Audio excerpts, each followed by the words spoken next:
Hey guys, आपका स्वागत है मेरे चैनल एडिमिनिसेंस पर। और आज की वीडियो में हम बात करने वाले हैं न्यूरॉन्स की और उनके टाइप्स। हाँ जी, तो हम बात कर रहे थे न्यूरॉन्स के बारे में। न्यूरॉन्स क्या होते हैं?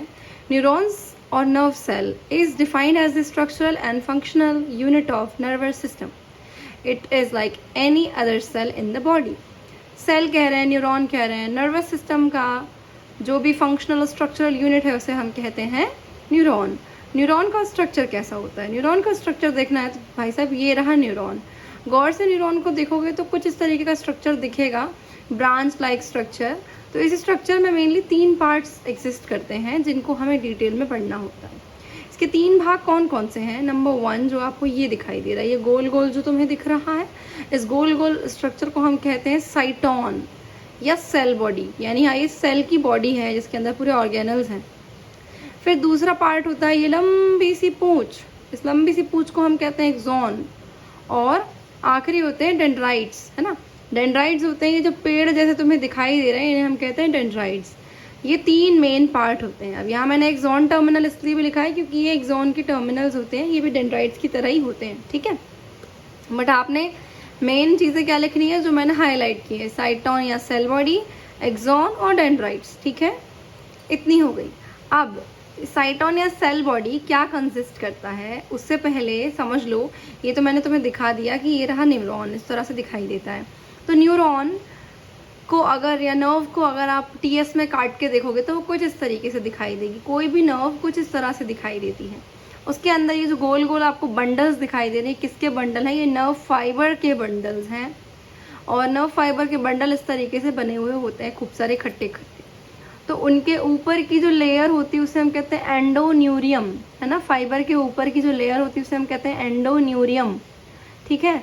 और इस तरह के बहुत सारे बंडल जब इकट्ठे हो जाते हैं ना, इकट्ठे होकर के एक क्लस्टर फॉर्म करते हैं। इस क्लस्टर को हम कहते हैं फेसिकुलस, ठीक है, इसे हम कहते हैं फेसिकुलस। फेसिकुलस की ऊपर की जो लेयर होती है उसे हम कहते हैं पेरिन्यूरियम, ठीक है। और ये जो पूरा क्लस्टर जहाँ इकट्ठा हो रखा है उसकी अपर मोस्ट लेयर को हम कहते हैं एपिन्यूरियम। और ये पूरी क्या है? ये पूरी एक नर्व है, ठीक है। तो इस तरह से टीएस होता है। अब देखो कि 3 जो पोर्शन है उसमें क्या क्या प्रेजेंट होता है। सबसे पहले बात कर लो साइटोन या सेल बॉडी की। साइटोन या सेल बॉडी में देख सकते हो सभी तरीके के सेल ऑर्गेनल्स दिखाई दे रहे होंगे तुमको। तो देखो कि इसको हम ना सोमा भी कह सकते हैं, पेरिकैरियन भी कह सकते हैं, साइटोन भी कह सकते हैं, सेल बॉडी भी कह सकते हो। तुमको जो नाम पसंद आए तुम वो नाम से बुलाओ। नेक्स्ट इसके अंदर होता है एक न्यूक्लियस। न्यूक्लियस क्या करता है? I don't need to tell you about that, है ना, कि न्यूक्लियस क्या करता है। न्यूक्लियस कंट्रोल करता है सेल को, यही काम है उसका। साइटोप्लाज्म, साइटोप्लाज्म भी क्या करता है सब जानते हैं। उसके अंदर सेल ऑर्गेनल्स हैं, ये भी सब जानते हैं। अब कौन कौन से सेल ऑर्गेनल्स हैं वो बात कर लो। लाइसोसोम्स, है ना, लाइसोसोम्स यहाँ प्रेजेंट होते हैं। लाइसोसोम्स क्या करती हैं? सबको पता है, डाइजेशन का काम करती है सेल के अंदर। Mitochondria power house of the cell, तो माइटोकॉन्ड्रिया भी प्रेजेंट है यहाँ पे। फिर नेक्स्ट आता है गोल्जी कॉम्प्लेक्स। गोल्जी कॉम्प्लेक्स भी प्रेजेंट है, सभी जानते हैं, प्रोटीन के प्रोसेसिंग का काम करते हैं। राइबोसोम्स प्रोटीन फैक्ट्री होते हैं, प्रोटीन बनाते हैं। दूसरा निजल बॉडीज, हाँ ये कुछ नया है। देखो जैसे राइबोसोम्स ना होते हैं ना, ग्रेन्यूल्स की तरह प्रेजेंट होते हैं किसी सेल के अंदर, वैसे ही निजल बॉडीज होती हैं। निजल बॉडीज भैया निजल ने खोजी थी। भैया निजल मतलब हमारे जो साइंटिस्ट हैं उनके नाम पर इसको निजल बॉडीज कहा गया है। निजल बॉडीज जो होती हैं वो कुछ दानेदार दिखाई देने वाले ग्रेन्यूल्स होते हैं जो कि साइट इसमें दिखाई देते हैं, साइटोन में दिखाई देते हैं। इनका काम भी राइबोसोम जैसा ही है, प्रोटीन बनाने का काम करते हैं ये, ठीक है। लेकिन ये एक दूसरे से अलग कैसे हैं? जैसे राइबोसोम की बात कर लो तो राइबोसोम हर जगह प्रेजेंट है, निजल बॉडीज सिर्फ न्यूरॉन्स में प्रेजेंट है, ठीक है। और राइबोसोम जो है वो प्रोटीन सिंथेसिस कर रहे हैं, ये भी प्रोटीन सिंथेसिस कर रहे हैं। जो निजल बॉडीज होती है वो थोड़ी डार्कर होती हैं, क्यों? क्योंकि इनके अंदर आयरन की अधिकता होती है, ठीक है। नेक्स्ट आता है साइटोस्केलेटन। अब सेल है तो भाई उसमें साइटोस्केलेटन तो होगा ही होगा। साइटोस्केलेटन में प्रेजेंट होती हैं माइक्रोट्यूब्यूल्स और न्यूरोफाइब्रिल्स, ठीक है, ताकि इसको एक प्रॉपर शेप में मेंटेन कर सकें। नेक्स्ट बात कर लो एक्सॉन कि भाई साहब एक्सॉन जो है, एक्सॉन के क्या क्या काम है, एक्सॉन के क्या क्या पार्ट हैं। एक्सॉन का जो इनिशियल सेगमेंट आपको दिखाई देता है ये वाला, ये इसे हम कहते हैं एक्सॉन हेलॉक। अच्छा उससे पहले एक और बात बता दूं, इसके अंदर कुछ चीज़ों को मैंने मेंशन नहीं किया, जैसे कि ई आर बोले तो एंडोप्लाज्मिक रेटिकुलम, एंडोप्लाज्मिक रेटिकुलम इसमें प्रेजेंट होती है, ठीक है। तो मैंने मेंशन नहीं की, एटसेट्रा लिखे हैं इसीलिए, मतलब एटसेट्रा मुझे यहाँ पे लिख देना चाहिए था, जगह नहीं थी मेरे पास, है ना। तो सभी सेल ऑर्गेनल्स यहाँ पे प्रेजेंट होते हैं। अब एक्सॉन की बात करूँ तो शुरुआती को हम कहते हैं, शुरुआती पोर्शन ये वाला एक्सॉन हिलॉक, ठीक है। फिर यहाँ से जो एक्सॉन और तुम्हें दिखाई दे रहा है, ये सेल का ही तो पार्ट है, बस सेल की लंबी पूंछ है, तो इसके अंदर भी कुछ ना कुछ ऑर्गेनल्स तो प्रेजेंट होंगे ना। तो इसके अंदर प्रेजेंट होता है माइटोकॉन्ड्रिया, भाई इसको एनर्जी चाहिए, माइक्रोट्यूब्यूल्स ताकि ये शेप में रहे, न्यूरोफाइब्रिल्स ताकि ये शेप में रहे प्रॉपरली। RER यहाँ प्रेजेंट नहीं होती है। RER कौन? Rough endoplasmic reticulum. क्यों? क्योंकि यहाँ पे प्रोटीन सिंथेसिस नहीं होती, इसलिए ना ही यहाँ नेजल बॉडीज होती है, ना ही यहाँ राइबोसोम्स होते हैं, और ना ही यहाँ RER होती है, ठीक है। फिर नेक्स्ट होती है माइलिन शीथ। अब देखो एक जो चीज़ एक्स्ट्रा तुम्हें समझनी है थोड़ी सी डिटेल में, वो ये कि ना एक्सॉन पे इस तरीके की कवरिंग तुम्हें दिखाई दे रही, गोल गोल गोल गोल। ये जो गोल गोल स्ट्रक्चर तुम्हें दिख रहा है ना, ये एक अपने आप में अनूठी, अपने आप में डिफरेंट एक सेल है। इस सेल को हम कहते हैं श्वान सेल, ठीक है, श्वान सेल। अब यार देखो अपना अपना प्रोनाउंसिएशन है, हो सकता है कि आपके स्कूल या कॉलेज में कुछ और अलग प्रोनाउंस करते होंगे, बट इट्स ओके भाई, सब सही है। तो ये श्वान सेल है। श्वान सेल जो होती है, श्वान सेल इस तरीके से कवर करके रखती है एक्सॉन को, और अंदर ही अंदर ग्रो करती है। जब वो अंदर ही अंदर ग्रो करती रहती है, तो देखो यहाँ पे ये जो सेल दिख रही है, इस पे एक गोला दिख रहा होगा, ये गोला क्या है? न्यूक्लियस है इस सेल का, श्वान सेल का न्यूक्लियस है। जब ये अंदर ही अंदर ग्रो करती है ना, तो ये अपने आप एक इंसुलेटर टाइप का बना लेती है। उस इंसुलेटर को हम कहते हैं माइलिन शीथ, ठीक है, माइलिन शीथ कहते हैं हम उसे। अब माइलिन शीथ मतलब क्या हुआ? एक तरीके की शीट है ये, एक तरीके की शीट है ये, जो कि इंसुलेशन का काम करती है। जब न्यूरॉन के अंदर, न्यूरॉन का देखो मेनली काम क्या है? दिमाग में सिग्नलिंग करना। भाई मेरा मन कर रहा है कि मैं सामने रखे हुए गिलास से पानी पी लूं, है ना, तो अब मेरे दिमाग में ये चीज़ का सिग्नल कि भाई मुझे प्यास लगी, मुझे प्यास लगी, है ना, तो ये चीज़ का सिग्नल पहले मेरे दिमाग में जाएगा। जब ये सिग्नल मेरे दिमाग में जाएगा तो मैं वो गिलास उठा के उसमें पानी भर के पीऊँगी। तो ये पूरी चीज़ें जो हो रही हैं, दिमाग तक सिग्नल जाना कि हाँ भाई प्यास लगी है, मुंह सूख रहा है, फिर पानी पीना, ये सारी जो चीज़ें हैं ये किसके थ्रू काम करती है? सिग्नलिंग के थ्रू, है ना। और सिग्नल किस में होती है? Neuron to neuron. तो जब न्यूरॉन टू न्यूरॉन सिग्नलिंग हो रही होती है तो वहाँ पे ना एक वोल्टेज जनरेट होता है। अगर ये डिटेल्स तुम्हें चाहिए तो डिस्क्रिप्शन में न्यूरोह्यूमरल ट्रांसमिशन की वीडियो मिल जाएगी, चेकआउट कर लेना। तो यहाँ पे जो वोल्टेज क्रिएट होता है ना, वो भैया बहुत कम होता है। अब वायर्स में तुमको भी पता है कि वायर्स में अगर वो वोल्टेज एक्स्ट्रा जाता है तो कभी कभी अगर वायर प्रॉपर नहीं होते हैं तो वो वोल्टेज यहाँ वहाँ भी फैल जाता है, यहाँ वहाँ भी करंट फैल जाता है। बस वही चीज़ यहाँ पे होती है। बहुत कम वोल्टेज होता है, अगर वो वोल्टेज यहाँ पे ट्रैवल करता है तो वो ख़त्म हो सकता है, क्योंकि यहाँ पर भी न्यूरॉन्स जुड़े रहते हैं। तो हमें चाहिए कि अगर हमको एक सिग्नल यहाँ से यहाँ पहुँचाना है तो हमें ज़रूरत पड़ेगी इंसुलेशन की, और इंसुलेशन की जो पूर्ति है वो कौन करेगी? माइलिन शीथ करेगी, ठीक है।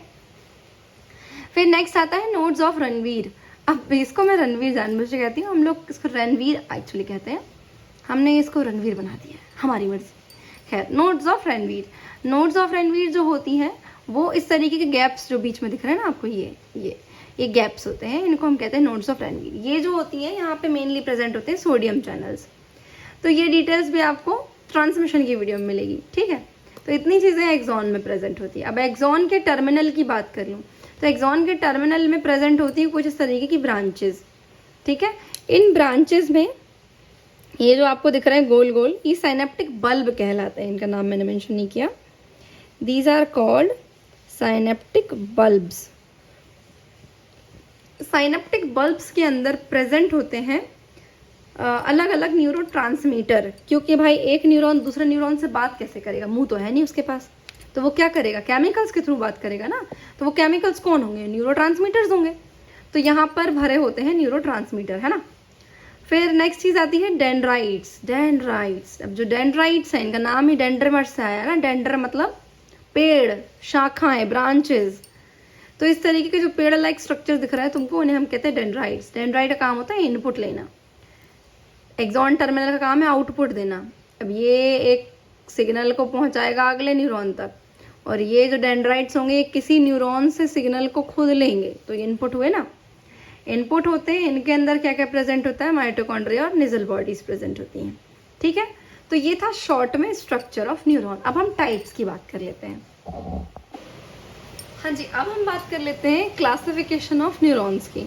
न्यूरॉन्स को अलग अलग बेसिस पे हम कैसे क्लासिफाई करते हैं। वैसे ना देखो, न्यूरॉन से क्लासिफिकेशन के बहुत सारे तरीके हैं। सबसे पहला तरीका नंबर ऑफ पोल्स के बेस पर, यानी कि उसमें कितने डेंड्राइट्स, कितने एक्सॉन प्रेजेंट है उस बेस पर। दूसरा तरीका है उसके फंक्शन के बेस पे कि वो काम क्या करता है। तीसरा तरीका है कि उसके लेंथ के बेस पर कि एक्सॉन कितना लंबा है, बड़ा है कि छोटा है। ये 3 है। अब देखो एक और चीज़ बताती हूँ, मैंने कंटेंट जो लिया है, ये पूरा कंटेंट ये लिया है 2 किताबों से, टॉर्टोरा से और सेम्बुलिंगम से। तो जो जो चीज़ें मुझे मिलती जाएगी वो मैं यहाँ पे ऐड करती जाऊँगी। ठीक है, अब देखो ये 3 हो गए। इसके अलावा भी माइलिनेशन के बेस पर न्यूरॉन्स को हम क्लासिफाई कर सकते हैं कि इसमें माइलिन शीथ होती है कि नहीं होती है। एक और हम कर सकते हैं बेस्ड ऑन द स्ट्रक्चर, किस तरह का उनका स्ट्रक्चर है उसके बेस पे। पहले ये 3 देखो, फिर आगे बात करते हैं। सबसे पहले बात करेंगे नंबर ऑफ पोल्स के बेस पे। नंबर ऑफ पोल्स मतलब कि जो न्यूरॉन्स हैं उसमें डेंड्राइट्स, एक्सॉन्स और साइटोन किस तरह से प्रेजेंट है। तो 3 तरीके के हो गए, ये भी स्ट्रक्चर हुआ ना। 3 तरह के हो गए, मल्टीपोलर, बाईपोलर, यूनिपोलर। मल्टीपोलर यानी इसके बहुत सारे पोल्स हैं। बहुत सारे पोल्स यानी कि इसमें से बहुत सारी ब्रांचेस निकली हैं। जब किसी न्यूरॉन से के साइटोन से बहुत सारे डेंड्राइट्स निकले हों, मल्टीपल डेंड्राइट्स, और उसका सिर्फ एक ही एक्सॉन हो, तो इसे हम कहते हैं मल्टीपोलर न्यूरॉन्स। ज़्यादातर मोटर न्यूरॉन्स, मोटर मतलब जो काम करने वाले न्यूरॉन्स होते हैं, ना कि सेंसेशन ले जाने वाले, तो मोटर न्यूरॉन्स जो है वो इसी क्लास से आते हैं। अगले होते हैं बाईपोलर न्यूरॉन। बाईपोलर का क्या मतलब हुआ, बाईपोलर मतलब 1 2, खाली 2 ही पोल है ना। तो इनके पास ना सिर्फ एक डेंड्राइट होता है, ठीक है, और एक ही एक्सॉन होता है। ठीक है, एक डेंड्राइट और एक ही एक्सॉन सिर्फ। और अगली चीज़ आती है कि ये जो है ये भी सेम ही है एक तरह से इसकी तरह, लेकिन फ़र्क कहाँ आता है। फ़र्क ये कि इसमें बहुत सारे डेंड्राइट्स नहीं है ना, इसमें बहुत सारे थे, इसमें एक ही डेंड्राइट है, एक ही एक्सॉन है। और ये कहाँ पाए जाते हैं हमारे बॉडी में, ये मेनली पाए जाते हैं रेटिना ऑफ आई और इनर ईयर और ऑल्फैक्टरी एरिया ऑफ ब्रेन। ठीक है, यानी रेटिना में हो गए, ऑल्फैक्टरी एरिया में हो गए ब्रेन के, इन सब में ये प्रेजेंट होते हैं। ठीक है, कुछ चीज़ें बोल रही हूँ, लिख नहीं रही हूँ, तो प्लीज़ आप लोग ध्यान से सुनना। अब कोशिश कर रही हूँ लिख ही दूँ, तो कुछ तो तुम लोगों को याद होगा ही। ठीक, फिर अगला लिखते हैं, मतलब पढ़ते हैं यूनिपोलर न्यूरॉन। यूनी यानी कि एक, अब यहाँ देखो मल्टीपल थे, यहाँ बाई यानी 2 थे। यूनी यानी कि एक ही पोल, यानी कि साइटोन से खाली एक ही ब्रांच निकलेगी। तुमने देखा ना, यहाँ साइटोन से मल्टीपल ब्रांच निकली है, साइटोन से खाली 2 ब्रांच निकली हैं, यहाँ साइटोन से खाली एक ही ब्रांच निकलेगी, इसलिए इसको हमने कहा यूनिपोलर। यहाँ पे ये जो डेंड्राइट्स दिख रहे हैं और ये जो एक्सॉन दिख रहा है, ये एक ही कंटिन्यूएशन का पार्ट है जो कि निकला है तुम्हारे साइटोन से। जो यूनिपोलर होते हैं ना, इनको हम स्यूडो यूनिपोलर भी कह सकते हैं। उसका रीज़न ये है क्योंकि ये बाईपोलर से ही बनते हैं, है ना। इनिशियली ये बाईपोलर होते हैं, फिर ये इस तरह से कन्वर्ट हो जाते हैं। फिर अगली चीज़ आती है कि ये कहाँ पाए जाते हैं। तो ये वाले जो हैं, ये अलग अलग टाइप के जो सेंसरी रिसेप्टर्स हैं ना, पेन के लिए, टच के लिए, उन सेंसरी रिसेप्टर्स में यही प्रेजेंट होता है। ठीक है, अगली बात करते हैं फंक्शन के बेस पर कि किस तरह के फंक्शन ये परफॉर्म कर रहे हैं, किस तरह के फंक्शन परफॉर्म कर रहे हैं, यानी कि क्या काम कर रहे हैं बॉडी में। तो पहले होते हैं सेंसरी या एफरेंट न्यूरॉन्स। सेंसरी यानी कि दे कैरी द सेंसेशन। मैंने नुकीली चीज़ छू ली तो मुझे दर्द हुआ, तो वो चीज़ नुकीली थी, मुझे कैसे पता, क्योंकि सेंसेशन गई। गरम पतीला उठाया, जल गए हाथ, हमने हाथ दूर कर लिया, तो ये क्या था, सेंसेशन थी गरम की।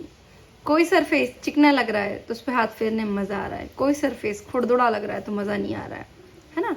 तो ये इस तरीके की जो सेंसेशंस होती हैं, दर्द हो गया, प्रेशर हो गया, टेम्परेचर हो गया, कुछ भी, किसी भी तरह की जो सेंसेशन को कैरी करते हैं वो हो जाते हैं सेंसरी या एफरेंट न्यूरॉन्स।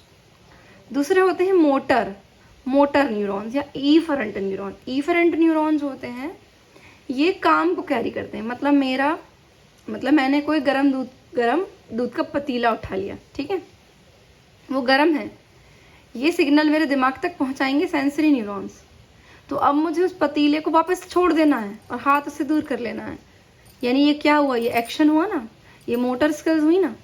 तो ये जो चीज़ को कैरी करने वाले न्यूरॉन्स होंगे, अब दिमाग तो खाली डिसीजन ले सकता है, न्यूरॉन्स उसको हाथ तक लेकर आएंगे ना। तो वो जो न्यूरॉन्स जो दिमाग से डिसीजन को हाथ तक या इफेक्टर ऑर्गन तक ला रहे हैं वो मोटर न्यूरॉन्स कहलाते हैं। और लास्ट होते हैं इंटर न्यूरॉन्स या एसोसिएशन न्यूरॉन्स। तो ये जो न्यूरॉन होते हैं इंटर, इनका नाम ही है इंटर, यानी इन दोनों के बीच का भैया ये है ना। तो इन्होंने सेंसेशन ले जाके पहुंचाई सीएनएस को। सीएनएस ने डिसाइड किया कि भैया ये काम करना है, तो काम के लिए कंडीशन किसने सेंसेशन कैरी करी या किसने मैसेज कैरी किया, मोटर न्यूरॉन्स ने। भाई ये सीएनएस में कौन थे जिन्होंने डिसीजन लिया, वो थी ये इंटर न्यूरॉन्स, है ना, जो आपस में डिसीजन ले करके फिर सेंड कर रहे हैं, वो हो गए इंटर न्यूरॉन्स, ठीक है। अगले होते हैं based on the length of axons. भैया एक्सॉन की लेंथ पे दो तरीके के होते हैं, एक को हम कहते हैं गोल्जी टाइप 1, एक को कहते हैं गोल्जी टाइप 2। ये सिंपली ऐसे हैं कि कोई न्यूरॉन के अंदर ना ये लेंथ, एक्सॉन की लेंथ काफ़ी ज़्यादा होती है। कितनी? 30 μm तक। और किसी किसी की बहुत शॉर्ट होती है, 5 से 10 μm तक, ठीक है। तो इस बेस पे इन दोनों को अलग अलग डिवाइड किया गया है। अब ये जो तुम्हें दिखाई दे रही है आमतौर पे प्रेजेंट होते हैं, समझ लो कि हमारे सेंट्रल नर्वस सिस्टम के बहुत सारे पार्ट्स में, और कुछ इस तरीके से फैले हुए होते हैं कि समझ लो इनका साइटोन कहीं है और इनका एक्सॉन कहीं दूर तक जाता है, ठीक है, क्योंकि उसको बहुत जगह आपके सिग्नल ले जाने होते हैं। तो इस तरह से ये प्रेजेंट होते हैं। ये वाले सिर्फ सेरिब्रल कॉर्टेक्स में प्रेजेंट होते हैं और स्पाइनल कॉर्ड के अंदर प्रेजेंट होते हैं, ठीक है। तो ये हुए 3 तरीके के क्लासिफिकेशन। अब जो इक्का दुक्का और बच गए उनको भी मैं यहीं डिस्कस कर लेती हूँ। अच्छा, एक और क्लासिफिकेशन देख लो, यहीं मैंने मेंशन नहीं किया बट मैं कोशिश करूँ, देखो यहाँ बनाने की। हिस्टोलॉजिकल क्लासिफिकेशन कह सकते हो इसको, है ना। हिस्टोलॉजिकल क्लासिफिकेशन के अंदर 2 अलग अलग टाइप के न्यूरॉन्स आपको देखने को मिलेंगे। एक को हम कहते हैं परकिंजे न्यूरॉन्स। स्ट्रक्चरल ही है ये, बट क्या ढूंढने वाले साइंटिस्ट ने देखा कि अरे यार अलग अलग जगह पे अलग अलग तरीके के देखने को मिल रहा है ना, ये जितने भी अपने न्यूरॉन्स हैं। तो उस बेस पे उन्होंने 2 तरीके के बना दिए। अब देखो कौन कौन से। पहले हैं परकिंजे और जो दूसरे हैं उसे हम कहते हैं पिरामिडल न्यूरॉन्स। नाम से समझ लो, परकिंजे ये तो साइंटिस्ट के नाम पे है, पिरामिडल मतलब पिरामिड जैसे दिखने वाले। इमेजेस आर हियर, देख सकते हो दोनों में किस तरीके से डिफरेंस दिखाई दे रहा है ना। जो परकिंजे हैं उनके अंदर आपको इस तरीके से डेंड्राइट्स दिख रहे हैं, सेल बॉडी, एक्सॉन और एक्सॉन टर्मिनल। जबकि जो आपको पिरामिडल दिख रहा है उसके अंदर जो सेल बॉडी है वो कैसे दिख रही है, पिरामिड शेप की दिख रही है, इसलिए इसका नाम पिरामिडल रखा, ठीक है। तो 1 2 3 4 क्लासिफिकेशन हो गए। अभी रुको यार, एक और पढ़ लेते हैं। एक और क्लासिफिकेशन है on the basis of myelination.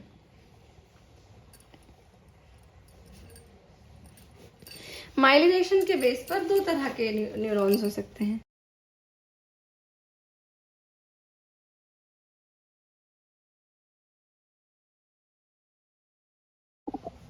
देखो, माइलिनेटेड मतलब जिसमें माइलिन शीथ प्रेजेंट है, नॉन माइलिनेटेड जिसमें माइलिन शीथ प्रेजेंट नहीं है। माइलिन शीथ है क्या? माइलिन शीथ कुछ नहीं, एक लिपोप्रोटीनियस स्ट्रक्चर है जो कि शॉन सेल के अंदर बन रहा है, शॉन सेल के अंदर, है ना। तो अब जिन जिन पे वो प्रेजेंट है तो वो माइलिनेटेड है, यानी उनमें इंसुलेशन की पावर होगी, वो उनकी इम्पल्स का लॉस नहीं होगा यहाँ वहाँ। लेकिन नॉन माइलिनेटेड की इम्पल्स का लॉस हो जाएगा। सिंपल बात इतनी याद रखो कि जो माइलिनेटेड एक्सॉन्स होते हैं ना, माइलिनेटेड न्यूरॉन्स होते हैं ना, वो प्रेजेंट होते हैं वाइट पार्ट में, जो वाइट मैटर जिसको कहते हो ना, और जो नॉन माइलिनेटेड होते हैं वो मेनली प्रेजेंट होते हैं ग्रे पार्ट में, ठीक है। हालांकि ग्रे मैटर में साइटॉन ज़्यादा प्रेजेंट होते हैं, बट फिर भी अगर हम अबेंडेंस की बात करें भाई कहाँ कौन का फ्रैक्शन ज़्यादा है, तो वाइट में आपको माइलिनेटेड न्यूरॉन्स का फ्रैक्शन ज़्यादा देखने को मिलेगा, ठीक है। अब ये था आज का वीडियो। अगर वीडियो पसंद आई हो तो लाइक कर देना, शेयर कर देना। चैनल को सब्सक्राइब नहीं किया तो सब्सक्राइब कर दो, क्योंकि अगली वीडियो में मैं लेकर आऊँगी न्यूरोग्लिया के बारे में। न्यूरोग्लिया क्या होती है, कितने टाइप की होती है, वो अगली वीडियो में देखने को मिलेगा। अगर न्यूरॉन्स से या ब्रेन से रिलेटेड कोई क्वेश्चन तुम्हारे दिमाग में आया हो तो प्लीज़ कमेंट कर देना यार, तुम लोग कमेंट नहीं करते हो, तो कमेंट कर देना, तो हम अगले वीडियो में वो टॉपिक भी उठा लाएंगे। तब तक जुड़े रहो मेरे साथ मेरे इस चैनल पे जिसका नाम है एडुल्यूमिनेसेंस। Thanks for watching.